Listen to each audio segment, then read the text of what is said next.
শুরু হয়েছে ভূমি অপরাধ প্রতিরোধ এবং প্রতিকার আইন প্রয়োগের মাধ্যমে অবৈধ দখলদারদের সম্পত্তি থেকে উচ্ছেদ করা।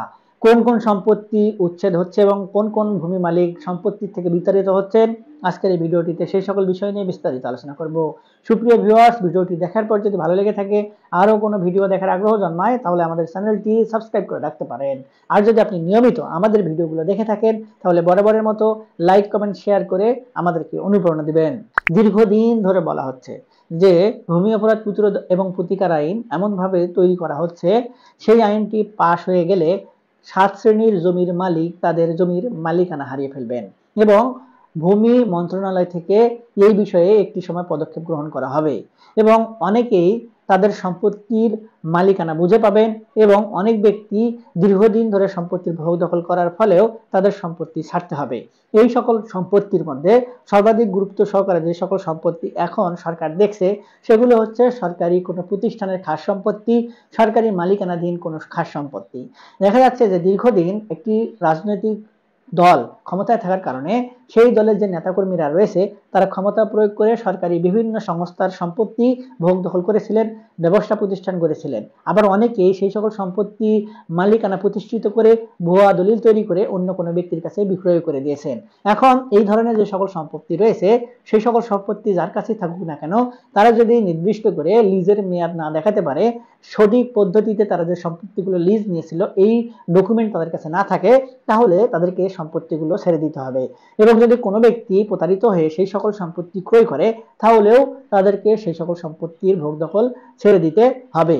এরপরে যে সকল সম্পত্তি সরকার ঘোষণা দিয়েছে যে এই সকল এলাকায় একটি ইকোনমিক জোন গঠন করা হবে কিংবা কোনো শিল্পায়িত প্রতিষ্ঠান গঠন করা হবে, এই ধরনের কোনো এলাকায় যদি দ্রুত সময়ের মধ্যে কোনো সম্পত্তি ক্রয় বিক্রয় করা হয় এবং ওই ক্রয় বিক্রয়ের ফলে যে সম্পত্তিটি হস্তান্তরিত হলো, যে ব্যক্তি সম্পত্তির মালিকানা গ্রহণ করলেন তিনি যদি ওই সকল সম্পত্তি ছেড়ে দিতে নারাজ হন এবং তিনি যদি কোনোভাবে ওই সকল সম্পত্তিতে বসত ভিটা করেন, ব্যবসা প্রতিষ্ঠান করেন, এবং সরকার ইচ্ছা করলে এখন ওই সকল সম্পত্তি থেকে তাদেরকে উচ্ছেদ করতে পারবে এবং তারা যে সকল সম্পত্তি ভোগ দখল করছে সেই সকল সম্পত্তির অনুকূলে সরকার বলছে যে মূল্যমান যেটি রয়েছে তার দ্বিগুণ এবং 100% জরিমানা সহকারে তাদেরকে বুঝিয়ে দেওয়া হবে। কোনোভাবেই তারা সম্পত্তির ভোগ দখল আগের মতো আর ইচ্ছা করলেই টিকিয়ে রাখতে পারবে না, জবরদখল করে রাখতে পারবে না, তাদেরকে সম্পত্তির ভোগ দখল ছেড়ে দিতে হবে। এরপরে এমন যদি ঘটনা ঘটে যে কোনো ক্ষুদ্র নৃগোষ্ঠীর সম্পত্তি জবরদখল করা হয় কিংবা কোনোভাবে ইচ্ছাকৃতভাবে তাদেরকে উচ্ছেদ করা হয়, ভয়ভীতি প্রদর্শন করে সম্পত্তি থেকে বিতাড়িত করা হয়, এই ধরনের যদি কোনো সম্পত্তি থেকে থাকে এবং অভিযোগ থাকে যে সম্পত্তির হস্তান্তরটা বৈধ পন্থায় হয়েছে কিন্তু সম্পত্তিটি যে প্রক্রিয়ায় হস্তান্তর হয়েছে টাকা পয়সা ঠিক মতো দেওয়া হয় নাই, তাদেরকে ভয়ভীতি দেখানো হয়েছে, এই ধরনের ঘটনা ঘটে থাকে এবং যথা উপযুক্ত কারণ থাকে, তাহলে সেই সকল ব্যক্তিদ্বয়কে সম্পত্তির ভোগ দখল আবার পুনরায় বুঝিয়ে দেওয়া হবে এবং তারা তাদের সম্পত্তির ভোগ দখল বুঝে পাবেন এবং সরকার এবং রাষ্ট্র তাদেরকে সেই সকল সম্পত্তির ভোগ দখল বুঝিয়ে দিবেন। এরপর আরেকটি ঘটনা বলা হচ্ছে যে যদি কোনো ক্ষেত্রে কোনো ব্যক্তি ভুয়া দলিল তৈরি করে, জাল দলিল তৈরি করে কিংবা জবরদখল করে কোনো সম্পত্তি ভোগ দখল করে, তাহলে এই ধরনের ডকুমেন্টস দ্বারা যদি কোনো ব্যক্তি সম্পত্তি ক্রয় করে থাকে কিংবা ভোগ দখল করে থাকে, তাহলে এই সকল সম্পত্তি ভোগ দখল করার কোনো সুযোগ থাকবে না। ওই সকল সম্পত্তির আসল মালিকের কাছে সম্পত্তির ভোগ দখল বুঝিয়ে দেওয়া হবে।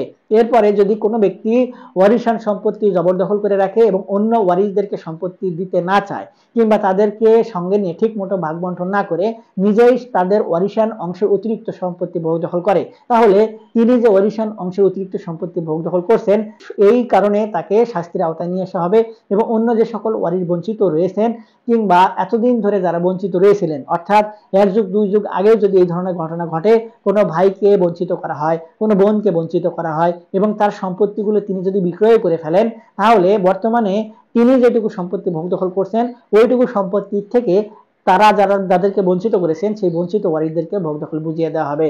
যদি কোনো কারণে এমন হয় যে তার কোনো সম্পত্তি আর অবশিষ্ট নেই, তাহলে যার কাছে তিনি বিক্রয় করেছেন সেই সকল ব্যক্তি যদি কোনো বন্টন দলিল দেখাতে না পারে কিংবা বৈধ প্রক্রিয়ায় যেভাবে ওয়ারিশান সম্পত্তি ক্রয় বিক্রয় করার কথা বলা হচ্ছে সেটি যদি উপস্থাপন করতে না পারেন, তাহলে সেই সকল সম্পত্তি তাদের কাছ থেকে নিয়ে যারা ওয়ারিশান সূত্রে পাওয়ার যোগ্য তাদেরকে ভোগ দখল বুঝিয়ে দেওয়া হবে। এই যে ওয়ারিশান সম্পত্তিগুলো, এই সকল ওয়ারিশান সম্পত্তি আর কোনোভাবেই অন্য ওয়ারিশকে ঠকিয়ে ভোগ দখল করার কোনো সুযোগ থাকছে না। এরপরে যদি কোনো সম্পত্তি নদীগর্ভে বিলীন হয়ে যায় এবং ওই সকল সম্পত্তি অপর পারে চর জেগে ওঠে, তাহলে ওই চরের জমি কোনোভাবেই আর কোনো ব্যক্তি মালিকানায় টিকিয়ে রাখতে পারবে না। তাদের মালিকানা নদীগর্ভে বিলীন হওয়ার সঙ্গে সঙ্গেই কিন্তু ওই মালিকানাও বিলীন হয়ে যাবে। তারা ওই অপর পারে যে চর জেগে উঠবে এই সকল জায়গায় কোনোভাবে আর সম্পত্তির ভোগ দখল টিকিয়ে রাখতে পারবে না। বর্তমানে আমরা একটি বিষয় লক্ষ্য করছি যে আমাদের দেশে যে ধর্মীয় প্রতিষ্ঠান রয়েছে সেই ধর্মীয় প্রতিষ্ঠানের কিছু সম্পত্তি অনেকেই নানানভাবে ভোগ দখল করছেন। তো এই ধরনের যে সকল সম্পত্তি রয়েছে এই সকল সম্পত্তি কিন্তু এখন কোনোভাবে টিকিয়ে রাখার সুযোগ থাকছে না। এই সকল সম্পত্তি যে সকল ব্যক্তির কাছে রয়েছে তাদের ভোগ দখল বাতিল হয়ে যাচ্ছে। তারা যদি আবাসন প্রতিষ্ঠানও গড়ে ফেলেন তাহলে সেগুলো ভেঙে চুরে যে প্রতিষ্ঠানের সম্পত্তি তাদেরকে ভোগ দখল বুঝিয়ে দেওয়া হচ্ছে। এরপরে আরেকটি বিষয়ের কথা বলা হচ্ছে যে যদি নদীর পাড়ে অর্থাৎ নদীর সীমানার মধ্যে কোনো সম্পত্তি কোনো ব্যক্তি ভোগ দখল করে তাহলে সেই সকল সম্পত্তি এখন কিন্তু উচ্ছেদ করা হচ্ছে। ইতিপূর্বে কিন্তু আমরা দেখেছি যে বুড়িগঙ্গার পাড়ে এবং সারা দেশে যে নদীর তীরবর্তী যে নদীর সম্পত্তির আওতায় যে সকল আবাসন প্রতিষ্ঠান গড়ে তোলা হয়েছিল কিংবা যে সকল প্রভাবশালী ব্যক্তি কোনো প্রতিষ্ঠান গড়েছিলেন কিংবা যে কোনো উপায়ে ভোগ দখল করছিলেন তাদের ভোগ দখল উচ্ছেদ করা হচ্ছে। উচ্ছেদ করে ওই সকল সম্পত্তি নদীর আওতায় আবার পুনরায় ফেরত নিয়ে আসা হচ্ছে এবং নদী খনন করা হচ্ছে। সুপ্রিয় ভিউয়ার্স, এই যে একটি প্রক্রিয়া সারা দেশে শুরু হয়েছে এই প্রক্রিয়ার মাধ্যমে কিন্তু কিছু কিছু ব্যক্তি তাদের সম্পত্তির মালিকানা হারিয়ে ফেলবেন। তারা হয়তো জানেনই না যে ওই সকল সম্পত্তি তাদের মালিকানাটা অবৈধ, তাদের মালিকানাটা কোনোভাবেই বৈধতা নাই এবং ভূমি মন্ত্রণালয় থেকে এই বিষয়টি নিয়ে কিন্তু দীর্ঘদিন ধরে বলা হচ্ছিল যে এই ধরনের কোনো সম্পত্তি থাকলে সেই সম্পত্তির মালিকানা ভূমি অপরাধ প্রতিরোধ এবং প্রতিকার আইন পাশ হওয়ার সঙ্গে সঙ্গে বাতিল হয়ে যাবে। সরকার ওই সকল সম্পত্তির ভোগ দখল ফিরিয়ে পাওয়ার জন্য কিংবা অবৈধ দখলদারদেরকে উচ্ছেদ করার জন্য প্রয়োজনীয় ব্যবস্থা গ্রহণ করবেন।